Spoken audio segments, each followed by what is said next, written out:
12টা সূর্য একসাথে উঠলে এই পৃথিবীর কি হবে জানো? একদিন এই পুরো পৃথিবী এক মুহূর্তে শেষ হয়ে যাবে।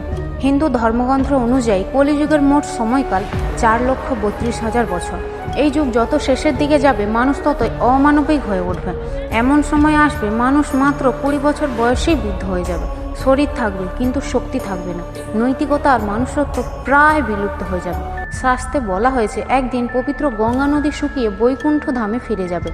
আর যখন কলিযুগে 10,000 বছর পূর্ণ হবে তখন একে একে সব দেবদেবী পৃথিবী পরিত্যাগ করবে। সেই সময় সত্যের কোনো মূল্য থাকবে না, পাপীরাই সমাজ চালাবে। ভগবানে বিশ্বাস করা মানুষের পক্ষে বেঁচে থাকাই কঠিন হবে।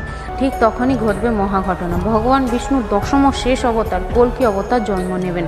শাস্ত্র বলে মাত্র 3 দিনের মধ্যেই সমস্ত পাপী ও অধর্মদের বিনাশ করবেন, আবার ধর্ম প্রতিষ্ঠা করবেন। এরপর শুরু হবে ভয়ঙ্কর ধ্বংস। টানা 12 বছর অবিরাম বৃষ্টি, পুরো পৃথিবী জলে ডুবে যাবে।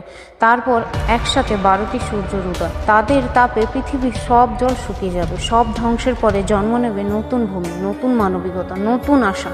এভাবেই শুরু হবে সত্যযুগ, যেখানে আবার ফিরে আসবে ধর্ম, সত্য, মানবিকতা। তুমি যদি এই বিশ্বাসে আস্থা রাখো, কমেন্টে জয় শ্রীকৃষ্ণ রাধে রাধে লেখো।